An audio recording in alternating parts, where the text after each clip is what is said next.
The Zodiac Killer was not just a murderer, he was a hunter. He chose his victims carefully. He stalked them in the dark. And when he struck, nobody saw it coming. This is part 3 of the Zodiac Killer story. The murders, the victims, the terror. It was September 27th, 1969. A sunny afternoon at Lake Berryessa, Northern California. 2 college students, Brian Hartnell and Cecilia Shepard, were picnicking by the lake. A strange man approached them. He wore a black hood over his head.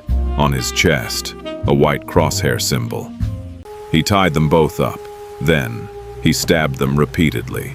Brian survived. Cecilia did not.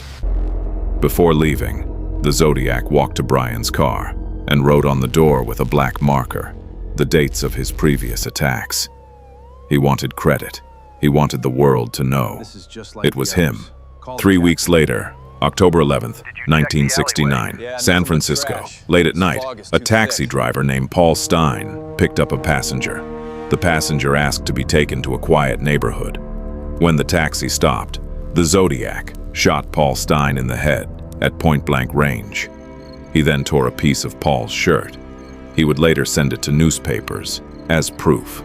2 teenagers witnessed the shooting from a window nearby. They called police immediately. Officers arrived within minutes.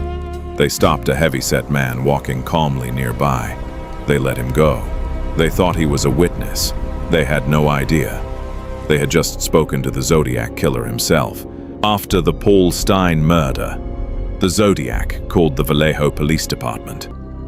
He said calmly, "I want to report a murder. If you go 1 mile east on Columbus Parkway, you will find kids in a brown car. They were shot by a 9mm Luger." Then he hung up. He was not hiding. He was not running.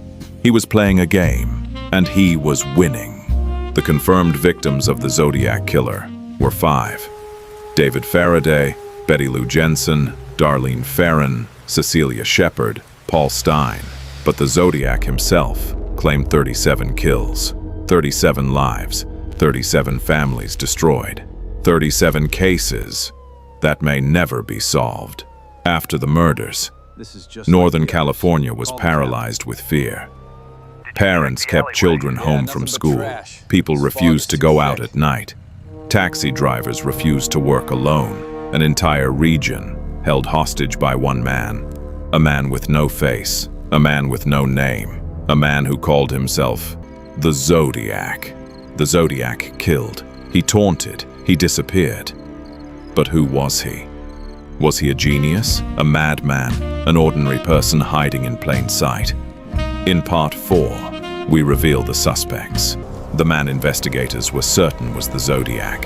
The DNA that changed everything. And the question that still haunts America today. Was the Zodiac Killer ever truly identified? Subscribe to Dark Files and stay in the dark.